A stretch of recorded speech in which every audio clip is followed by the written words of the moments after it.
دیکھیں استغفار کا مطلب ہے مغفرت طلب کرنا. تو جب بھی کوئی شخص اللہ سے معافی مانگتا ہے کہ اللہ میرے اس جرم کو معاف کر دے تو اس کو استغفار کہا جائے گا. اور توبہ ایک شرعی حکم ہے، جب تک اس کے کچھ ارکان ہیں، جب تک وہ پورے نہیں ہوں گے تو اس عمل کو توبہ نہیں کہا جائے گا. توبہ کا مطلب ہوتا ہے جس 3 کام اگر آپ کر لیں تو وہ تینوں کاموں کا مجموعہ توبہ کہلاتا ہے. سب سے پہلے جس گناہ سے آپ توبہ کر رہے ہیں اس گناہ کو چھوڑ دیں آپ. نمبر 2 کہ آپ کو جو ماضی میں آپ گناہ کر چکے ہیں اس پر آپ کو ندامت ہو کہ کاش میں یہ گناہ نہ کرتا. اور تیسری شرط اس میں یہ ہے کہ آئندہ عزم کریں کہ یہ گناہ آپ نہیں کریں گے، یہ اللہ سے ایگریمنٹ کریں، معاہدہ کریں دل سے کہ میں یہ گناہ آئندہ نہیں کروں گا. تو جب یہ 3 ارکان پائے جائیں گے تو اس عمل کو توبہ کہا جائے گا جو ایک شرعی حکم ہے، اور اس پر اللہ کا وعدہ ہے کہ میں اس گناہ کو معاف کروں گا چاہے ہزاروں مرتبہ کیا ہو وہ گناہ. لیکن جو بھی شخص بھی توبہ کرے گا، ماضی پر ندامت فی الحال اس کو چھوڑ دے، آئندہ نہ کرنے کا عزم کرے، تو یہ عمل توبہ کہلاتا ہے. جب توبہ کرے گا تو استغفار کا سادہ مطلب ہے کہ اللہ سے معافی مانگنا. تو ظاہر ہے جب استغفار گویا توبہ کا جو ہے ایک حصہ ہے کہ 3 شرطیں تھیں نا کہ آئندہ نہ کرے اور ماضی پر اس کو ندامت ہو اور اس وقت اس گناہ کو چھوڑ دے. تو ان 3 ارکان کے ساتھ جب وہ اللہ سے معافی مانگے گا تو اس معافی مانگنے کے عمل کو استغفار کہا جاتا ہے. تو اس سے پتہ چلتا ہے کہ استغفار حقیقی معنی میں جب مؤثر ہے جب اس کے ساتھ توبہ بھی ہو. تو استغفار زبان کا ایک عمل ہے کہ اللہ سے معافی طلب کرنا، جبکہ توبہ صرف زبان کا عمل نہیں ہے بلکہ آپ کی باڈی کا ایک عمل ہے اور آپ کے سوچ کا ایک عمل ہے. سوچ کیا ہے کہ ماضی میں آپ کو ندامت ہو کہ کاش میں یہ نہ کرتا، یہ آپ دماغ سے سوچ رہے ہیں، اس وقت اس کام کو چھوڑ دے. یہ آپ کے جسم کا ایک عمل ہے. اور آئندہ نہ کرنے کا اللہ سے ایگریمنٹ کریں، تو یہ ایگریمنٹ زبان سے بھی ہے اور دل سے بھی ہے. تو یہ، اور جبکہ استغفار زبان کا ایک عمل ہے، معافی مانگنا، کسی سے ایکسکیوز کر لینا. جب ہم نارملی بھی لوگوں سے معافی مانگ رہے ہوتے ہیں نا، تو اس لیے استغفار اگر توبہ کے طریق پر ہوگا تو اس میں اللہ کا وعدہ ہے کہ میں معاف کروں گا، اور اگر توبہ کے طریق پر نہیں ہے تو پھر وہ ایک استغفار ہے. تو اللہ اگر کسی کو معاف کر دے تو اس کی مرضی ہے، معاف نہ کرے تو استغفار کا بہرحال پھر بھی فائدہ ہوتا ہے. کم از کم آپ ایک معذرت تو کر رہے ہیں نا اللہ تعالیٰ سے، ایک دعا تو مانگ رہے ہیں کہ اللہ میرے ان جرموں کو اور میرے ان گناہوں کو معاف کر دے. بار بار گناہ بار بار توبہ. جہانگیر خان اپردیر KPK. مولانا صاحب میں سعودی عرب میں ہوں.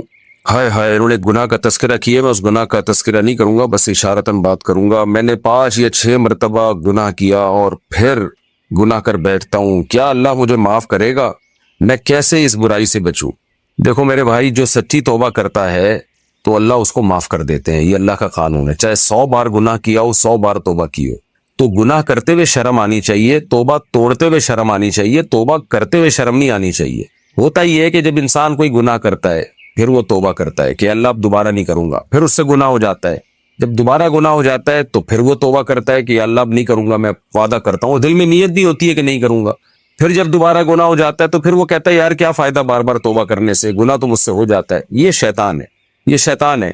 شرم آنی چاہیے توبہ توڑتے ہوئے، وہاں شرم نہیں آ رہی، توبہ کرتے ہوئے شرم آ رہی ہے. تو یہ شیطان نا غلط رخ پہ لے کے جاتا ہے انسان کو. ایک ہی چیز جو گناہ سے بچا سکتی تھی وہ توبہ تھی. شیطان وہ توبہ چھڑوا دیتا ہے کہ کیا فائدہ ایسی توبہ کا کہ آپ توبہ پہ قائم تو رہتے نہیں ہیں. تو ہونا یوں چاہیے کہ جب گناہ کی طرف جائیں تو پھر آپ بولیں کہ کیا فائدہ ایسی توبہ کا کہ تو توبہ پہ قائم تو رہتا نہیں ہے اور گناہ کر لیتا ہے. تو یہ سوچ کے گناہ سے بچائے اپنے آپ کو. اب گناہ اگر ہو گیا تو بھئی توبہ تو کرنی ہے، کیونکہ جہنم کی آگ تو برداشت نہیں ہو سکتی نا. یا آپ نے کمپرومائز کر لیا کہ چونکہ میں بار بار گناہ کر رہا ہوں اب میں نے جانا جہنم میں، تو جہنم کی آگ برداشت نہیں ہو سکتی. 100 بار گناہ ہوا ہے تو 100 بار توبہ کریں. اللہ سے بولیں کہ اللہ میں نہیں، اس پہ میں دوبارہ توبہ کرتا ہوں. تو حتی الامکان اپنے آپ کو برائی سے روکیں. دوسری بات یہ کہ یہ برائی ہوتی کیوں ہے، تو اس کے اسباب پہ غور کریں. ایسی جگہوں پہ نہ جائیں جو گناہ کی یاد دلاتے ہوں. اور میں بار بار لوگوں سے کہتا ہوں جلد نکاح کریں. ایک بیوی سے اگر جو ہے وہ پھر بھی گناہ چھوٹنے کا خطرہ نہیں ہے تو دوبارہ دوسری شادی کر لیں. اللہ نے حلال کی آپ کو اجازت دی ہے، کیوں گند میں منہ مارتے ہیں، کیوں برائی کی طرف جاتے ہیں؟ تو اپنے آپ کو جس حد تک ممکن ہو گناہ سے روکیں. علماء کے بیانات میں بیٹھا کریں. وہاں سعودی عرب میں بڑے علماء جو بزرگ علماء ہیں، جو نیک پرہیزگار ہیں، عرب ہوں، ان کی صحبت میں جا کے بیٹھیں. یا کوئی انڈیا پاکستان کے علماء ہوں جو نیک بزرگ ہوں، ان کی صحبت میں جا کے بیٹھیں، تبلیغ میں وقت لگائیں. تو اس سے انشاءاللہ آپ کے دل میں برائی آہستہ آہستہ یہ برائی ختم ہو جائے گی. تو اس لیے اللہ نہ کرے پھر بھی ہو جائے تو رونا اللہ کے سامنے گر گرانا ہے. اور گناہ کا جب خیال آئے تو یہ سوچا کریں یہ جو تو بار بار توبہ توڑ رہا ہے نا، اس سے دل میں سیاہی پیدا ہو جائے گی. توبہ کی توفیق ہی ختم ہو جاتی ہے بار بار گناہ کرنے سے. اور اپنے آپ کو سزا بھی دیں. جب کوئی گناہ ہو تو روزے رکھیں یا صدقہ خیرات کر کے اپنے آپ کو سزا بھی دیں. تو میں بھی اللہ سے دعا کرتا ہوں جو بھی گناہ کسی کی بھی زندگی میں ہو، اللہ سب کو سچی توبہ کی توفیق نصیب فرمائے. اور علماء نے ایک بڑی زبردست بات لکھی ہے کہ توبہ جو ہے نا یہ ایلفی ہے، اور گناہ کیا ہے، یہ اللہ اور بندے کے تعلق کو توڑ دیتا ہے. توبہ کی ایلفی سے اس تعلق کو جوڑ دینا چاہیے. اب ہم ایلفی سے وہ چیزیں جوڑتے ہیں جو قیمتی ہوتی ہیں، جو سستی چیزیں ہوتی ہیں وہ نہیں جوڑی جاتی. 5-10 روپے کا کپ اگر ٹوٹ جائے تو آدمی کچرے میں پھینک دیتا ہے، لیکن چاندی یا سونے کا کپ اگر ٹوٹ جائے گا تو آپ ایلفی سے جوڑیں گے، اس کو آپ پھینکیں گے نہیں کچرے میں. تو انسان اور اللہ کا جو تعلق ہے نا، یہ گھٹیا چیز نہیں ہے، یہ بڑی قیمتی چیز ہے. یہ اگر 100 بار بھی ٹوٹے گی تو اس کو 100 بار جوڑا جائے گا. جیسے سونے کا کپ 100 دفعہ بھی گر کے ٹوٹ جائے نا تو 100 دفعہ جوڑا جائے گا اس کو. لیکن اگر 5-10 روپے کا کپ ہے، وہ ایک دفعہ بھی ٹوٹتا ہے انسان اس کو کچرے میں پھینک دیتا ہے. تو آپ اگر سمجھتے ہو آپ کا اور اللہ کا تعلق یہ بہت سستی چیز ہے، گھٹیا چیز ہے، تو اگر یہ تعلق ایک دفعہ ٹوٹ جائے تو دوبارہ نہ جوڑیں، اس کو ٹوٹا رہنے دیں. لیکن اگر آپ یہ سمجھتے ہو کہ بھائی یہ تعلق بہت قیمتی چیز ہے اور یقیناً اس سے بڑی نعمت کوئی نہیں ہے انسان اور اللہ کا تعلق رہے، اس سے قیمتی چیز کوئی نہیں ہے، پھر یہ تعلق 100 دفعہ بھی ٹوٹے گا تو 100 دفعہ اس تعلق کو جوڑا جائے گا. اللہ جو ہے آپ کو توبہ پہ قائم رہنے کی توفیق دے. اور یہ بھی سوچنا چاہیے بڑھاپے میں توبہ کی توفیق نہیں ملتی جب جوانی میں گناہ نہ چھوڑا ہو. خوب سمجھ لیں، بڑھاپے میں طاقت ختم ہو جاتی ہے برائی کی، لیکن جذبہ باقی رہتا ہے اور وہ بڑی پھر گھٹیا اور بدترین زندگی گزرتی ہے. جو نوجوان جوانی میں فحاشی کا کام نہیں چھوڑتا نا، بڑھاپے میں اس کا بیچارے کا بڑا بیڑا غرق ہوتا ہے. آخرت کے عذاب سے پہلے اللہ دنیا میں بڑھاپے میں عذاب میں ڈال دیتے ہیں اس کو. تو ابھی توبہ کر لے، ابھی قائم رہ لے توبہ پر، انشاءاللہ اس کی بڑی برکتیں اللہ آپ کو عطا فرمائے گا. جب آدمی جوان ہوتا ہے تو اس خوش فہمی میں مبتلا ہوتا ہے کہ میں ہمیشہ اسی سٹائل میں زندگی گزارتا رہوں. یہ حماقت اور بے وقوفی ہے کہ جیسے آج ہو ویسے آپ کل ہوگے. اسی حماقت میں انسان گناہ کرتا ہے، عیاشی کرتا ہے، ناجائز کام کرتا ہے. وہ یہ بھول جاتا ہے کہ حساب و کتاب کا دن تو بہت بعد میں آئے گا، بڑھاپا بہت پہلے آ جائے گا. بڑھاپا بھی حساب و کتاب کے دن سے پہلے کا ایک حساب و کتاب اللہ نے دنیا میں رکھا ہے. چال میں مضبوطی، انسان کی آواز میں مضبوطی، بات چیت، اور اس کے بعد ننکسہ فی الخلق. اللہ فرماتے ہیں انسان کو ہم ریورس گیئر لگا دیتے، چلو بھائی جہاں سے آئے تھے اسی حالت پہ جانا شروع. قرآن میں اسی کو دوسری جگہ یوں فرمایا، اولم نعمرکم ما تذکر فیہ من تذکر ما یتذکر فیہ من تذکر وجاءکم النذیر. قیامت کے دن اللہ تعالیٰ کہیں گے کہ کیا میں نے تمہیں اتنی عمر نہیں دی تھی کہ اگر کوئی نصیحت حاصل کرنا چاہتا تو حاصل کر لیتا، اتنا ٹائم ملا تھا اس کو. وَجَاءَكُمُ النَّذِيرُ، اور تمہارے پاس ڈرانے والا بھی آیا. یعنی ایک تو اللہ نے عمر اتنی دی ہے کہ اس میں بھی انسان عقل سے کام لے تو اسے عبرت حاصل ہو جائے. دوسرا اس کے علاوہ بھی اللہ ڈرانے والے بھیجتے رہے. مفسرین لکھتے ہیں کہ یہ ڈرانے والا کون ہے؟ تو علماء لکھتے ہیں کہ یہ ایک نہیں ہے، یہ ہر دور میں ڈرانے والے آتے رہے. اس میں پیغمبر بھی داخل ہیں، اس میں علماء بھی داخل ہیں، اس میں بے جان چیزیں بھی داخل ہیں. جو حادثات ہم صبح و شام اپنی آنکھوں سے دیکھ رہے ہیں، یہ حادثے بھی ہمیں ڈراتے ہیں. تیرے ساتھ بھی ایسا ہو سکتا ہے. پہلے زمانے میں کوئی حادثہ ہوتا تھا، کوئی ایکسیڈنٹ ہوتا تھا تو انسان کے جسم کے جو آرگن ہے وہ ڈیمیج ہو جاتے تھے. آج بیٹھے بیٹھے ڈیمیج ہو رہے ہیں. پہلے اطلاع آتی تھی کہ فلاں بہت صحت مند ہے، کوئی بیماری نہیں ہے، لیکن پہاڑ سے کوئی پتھر ہوا لڑکا، وہ اس پہ لگ گیا، چلتے چلتے کوئی ٹکرا گیا، کوئی قتل کر دیا کسی نے، یہ ہو گیا وہ ہو گیا. لیکن جیسے جیسے دنیا ترقی کر رہی ہے دنیا کی بے ثباتی میں، دنیا کی غیر یقینی ہونے کی کیفیت میں کمی کے بجائے اضافہ ہو رہا ہے۔ ترقی کا تقاضا یہ تھا کہ موت کا امکان بڑھنے کے بجائے کم ہو جاتا، لیکن جتنی ترقی ہو رہی ہے چند بیماریاں تو ختم ہو گئیں، لیکن اس کی جگہ دوسری ایسی بیماریوں نے جنم لیا کہ وہ موت کا امکان کم ہونے کے بجائے بڑھ گیا ہے۔ اب ایکسیڈنٹ ہونے کے لیے گاڑی کا ٹکر مارنا ضروری؟ بولے بھائی نہیں، بیٹھے بیٹھے بندے کے گردے فیل، اطلاع آتی ہوئی ٹھیک ٹھاک بندہ ہے جی، گردے جواب دے گئے۔ بیٹھے بیٹھے اطلاع آتی ہے جی ہارٹ نے کام کرنا چھوڑ دیا۔ کیوں چھوڑ دیا بھائی؟ بہت سی بیماریوں میں تو ڈاکٹر کو بھی ریزن پتا نہیں ہوتی کیا ہو گیا اس کو بیٹھے بیٹھے، تو گردے خراب، جگر خراب، ہارٹ اٹیک، ایسی بیماریاں۔ ہمارے ایک جوان دوست فٹ فاٹ صبح اٹھے ہیں تو آدھے پیرالائز، آدھے دھڑے کام کرنا چھوڑ دیا۔ یہ اللہ کی طرف سے سگنل ہوتا ہے کہ ابھی آدھا خراب ہوا ہے، تھوڑے دنوں میں پورا خراب ہو جائے گا۔ جیسے اس آدھے دھڑ کے خراب ہونے کی آپ کو امید نہیں تھی، آپ خوش فہمی میں تھے کہ میں پورا ہی صحیح رہوں گا، جیسے ابھی پورا صحیح ہو تو ہمیشہ پورا صحیح۔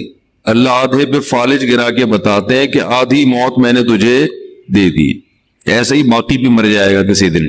لیکن جس کی پوری باڈی ٹھیک ہے وہ بھی موت کے لیے تیار نہیں، جس کی آدھی خراب ہو گئی آدھی ٹھیک ہے وہ بھی کھوپڑی میں موت کا تصور بٹھانے کے لیے تیار نہیں۔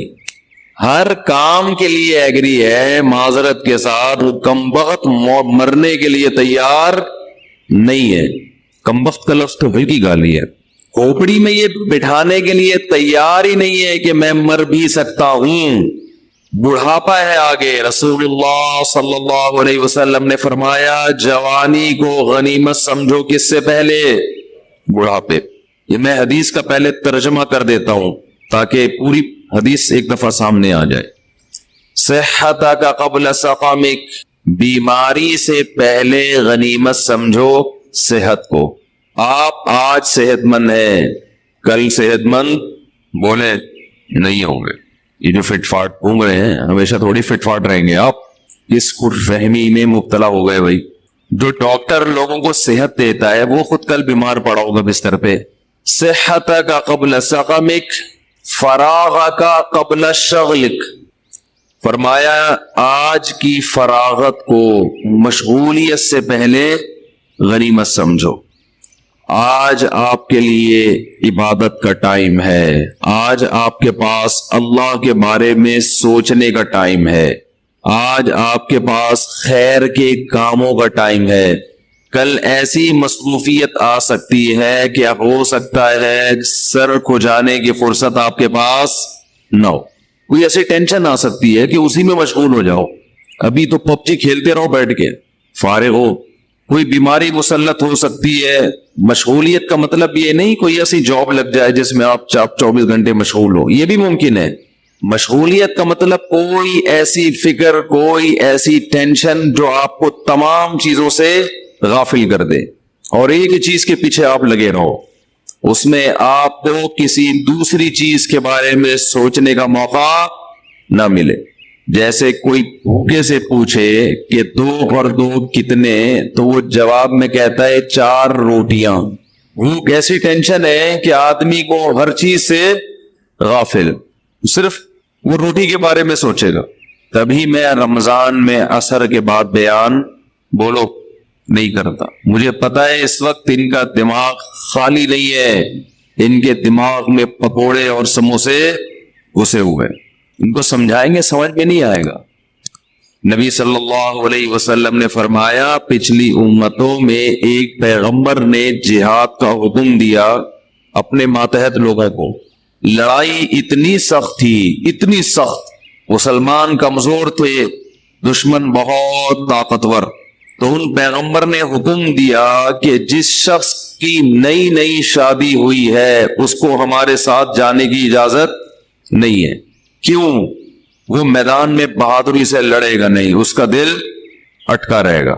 یہ مثال ہے کہ انسان کے سامنے کوئی بھی آپ نے اس کو ویژن دینا ہے, کوئی بھی بات اس کے دماغ میں اتارنی ہے تو خالی ذہن ہونا ضروری ہے. کھوپڑی میں کچھ بھی اگر اس کے گھسا ہوا ہوگا تو وہ آپ کی بات غور سے بولو بھائی نہیں سنے گا. یہ کھوپڑی جو ہے نا, یہ ایک ہی ٹائم پہ دو جگہ مشغول نہیں ہوتی. بھوک لگ رہی ہے اور آپ اس کو کچھ بٹھا کے سمجھا رہے, سمجھ میں نہیں آئے گا. لوگ مجھے کہتے ہیں رمضان میں, ابھی تو گزر گیا رمضان میں جا کے آپ بیان کریں. میں کہتا ہوں بھائی رات کو بیان کروں گا, دن میں بیان نہیں کروں گا. لوگوں کی حالت دیکھی نہیں جا رہی ہوتی دن کے اندر, عجیب اسٹائل میں بیٹھے ہوئے ہوتے ہیں, منہ سے نہیں بول رہے ہوتے ہیں, بزبان حال کہہ رہے ہوتے ہیں پکوڑے لے کر آئے ہو جیب میں کہ نہیں لے کر آئے ہو بس. اور میں کہتا ہوں نا, جو افطاری کے ٹائم پہ آپ کسی کے آگے سے ایک سموسہ ہٹا کے دکھائیں, آپ دیکھیں اس کی کیفیت کیا ہوتی ہے. یہ انسانی فطرت ہے. تو آپ صلی اللہ علیہ وسلم نے فرمایا فراغ کا قبل شغلک, ابھی اللہ نے فراغت دی ہے, دماغ آپ کا بہت ساری چیزیں سیکھ سکتا ہے, بہت سارے کام مثبت کر سکتا ہے. اس خوش فہمی میں مت رہنا کہ دماغ ہمیشہ ایسا ہی فارغ رہے گا. آپ نے اس فراغت کو پب جی میں لگا دیا, آپ نے اس فراغت کو فضول محفلوں میں ضائع کر دیا, تاش کھیلنے میں, اسنوکر میں ضائع کر دیا, تو ایک ٹائم آنے والا ہے آپ ٹائم کو ترسو گے, کاش میرے پاس ٹائم ہو اور میں یہ کر لوں, میں یہ کر لوں اور میں یہ کر لیتا. اکثر میں نے وہ لوگ جنہوں نے سچی توبہ کی ہے گناہوں سے, یا وہ غیر مسلم جنہوں نے اسلام قبول کیا ہے, اکثر ان کو میں نے جتنا اس بات پہ تڑپتا دیکھا ہے کہ کاش جو وقت گزر گیا وہ واپس آ جائے, اتنا کسی اور بات پہ ان کو میں نے تڑپتا ہوا نہیں دیکھا کہ ہم دیر سے آ رہے دین کی طرف. یہ جو ہمارا نقصان ہو گیا اس میں ہم بہت کچھ کر سکتے تھے, کاش یہ عقل ہمیں کچھ دن پہلے آ جاتی, کاش یہ عقل ہمیں کچھ دن پہلے آ جاتی, بہت کچھ کر لیتے. ایک غیر مسلم 40 سال میں اسلام قبول کرتا ہے, اس کے دل میں ہوگا نا میں 20 سال میں کر لیتا تو میں دین کے علم میں عبور حاصل کر لیتا. میں نے ایسے لوگ بھی سنے ہیں, دیکھے ہیں کہ اسلام قبول کیا اور قرآن حفظ کرنے میں لگ گئے. ابھی ایک گورا مسلمان ہوا ہے جس کا میں نے انٹرویو بھی ڈالا یوٹیوب پہ, حفظ قرآن میں لگا ہوا ہے, قرآن حفظ ہو جائے. اس کی تو تڑپتا ہوگا نا کاش میں پہلے مسلمان ہو جاتا. اور وہ ہے بھی امریکن فوجی, افغانستان میں لڑنے کے لیے گیا تھا, وہاں ریٹائر ہوا, اسلام قبول کیا. اور ادھر میرا خیال ہے یہاں بھی, ادھر بھی ایک دن ہم نے گھومتا ہوا دیکھا تو کوئی لے کر آیا اس کو, یہاں اتنی بڑی داڑھی ماشاءاللہ, شلوار قمیص پہنے ہوئے. میں سمجھا کوئی ہمارے کے پی کے پٹھان بھائی ہیں, نیا ہوٹل کھولے انہوں نے یہاں پہ. ہم نے کہا ٹرائی کریں گے, چائے وائے جا کے پیئیں گے. پتا چلا بھائی یہ تو اردو آتی نہیں, تو امریکن ہے, خط بھی ماشاءاللہ. اور عجیب بات دیکھو, میں آپ کو بتاؤں, میں پینٹ شرٹ کے خلاف نہیں ہوں, میں نہیں کہتا کہ گناہ ہے ناجائز ہے نہ, لیکن انسان جب سچے دل سے توبہ کرتا ہے تو وہ غیروں کی ہر چیز چھوڑنے کی کوشش کرتا ہے. یہ میں نے بہت انگریز دیکھے ہیں, مسلمان ہوئے تو پینٹ شرٹ چھوڑ دی انہوں نے, حالانکہ ان کو کسی نے نہیں کہا کہ یہ کیا ہے, جائز ہے ناجائز. انہوں نے کہا اس بحث میں چھوڑو یار, جائز ناجائز سب کچھ چینج کرو. میں نے خود دیکھے ایسے گورے, ادھر کنورٹ ہوئے, جبہ پہن لیا عربوں والا, شلوار قمیص پہن لی پاکستانیوں جیسی. اس کی یوٹیوب پہ ویڈیو پڑی ہوگی, آپ دیکھ سکتے ہیں, اس کا میں نے گورے کا انٹرویو لیا تھا, شلوار قمیض. میں پھر کہہ رہا ہوں کہ پینٹ شرٹ حرام ناجائز نہیں ہے, لیکن یہ انسان جب سچی توبہ کرتا ہے نا, جب وہ آتا ہے تو کہتا ہے بس اس کی ہر چیز چھوڑو, ہر چیز چھوڑ دو. ایک انگریز مسلمان ہوا ماشاءاللہ, یہ 25 سال پرانی بات بتا رہا ہوں, ہمارے مدرسے میں تھا, وہ عربی لباس اس کا, اور بڑی لمبی لمبی نمازیں پڑھتا تھا. ہم اس کی نماز دیکھ کر شرمندہ ہوتے ہیں کہ یار اتنی تمیز سے نماز پڑھتا ہے. اس پر اکثر مجھے ایک واقعہ یاد آتا ہے, ایک انگریز مسلمان ہوا تو بڑی تمیز سے نماز پڑھتا تھا.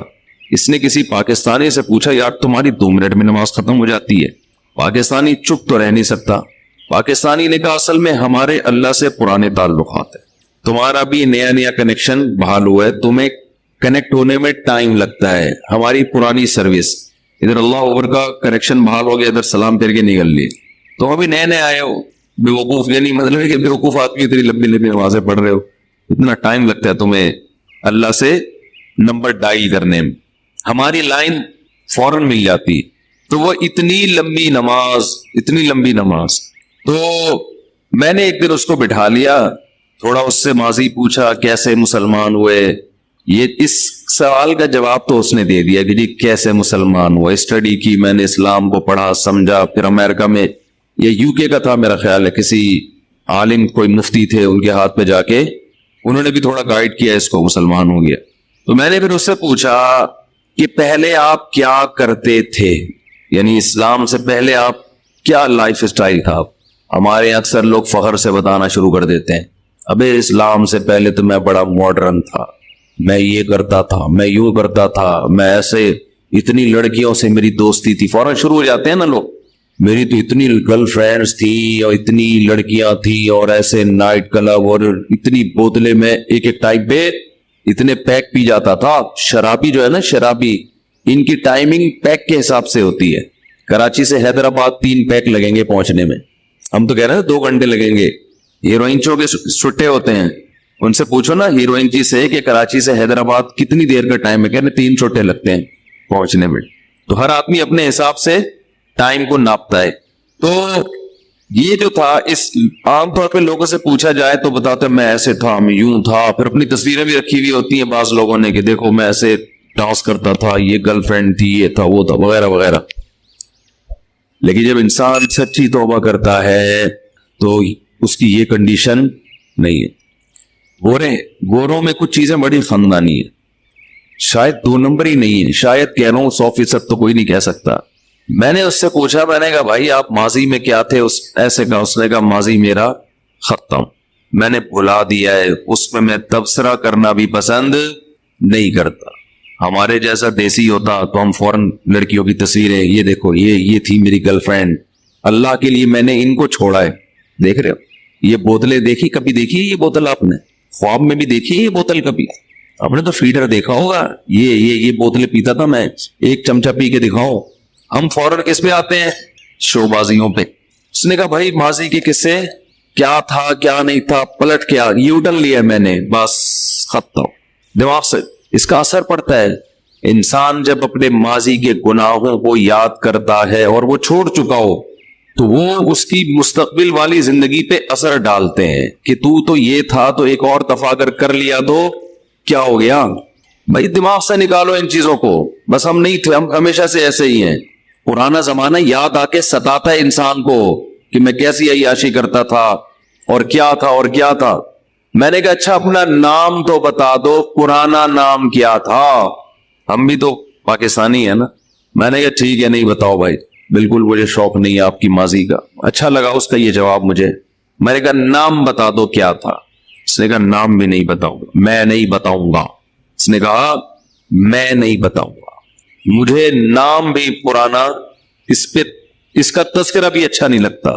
کیا اسلام پہ فخر ہے. دیکھو کوئی بھنگی ہو اور 20ویں گریڈ کا آفیسر بن جائے, وہ لوگوں کو بتائے گا کہ میں پہلے بھنگی تھا, بولتے کیوں نہیں, وہ بے عزتی محسوس کرے گا. یار چھوڑو, اب اللہ نے ہمیں یہ عہدہ دے دیا ہے, ہم کیوں اپنا بتائیں کہ پہلے ہم جھاڑو لگاتے تھے, چمار تھے, ہم یہ کرتے تھے, ہم یوں کرتے تھے.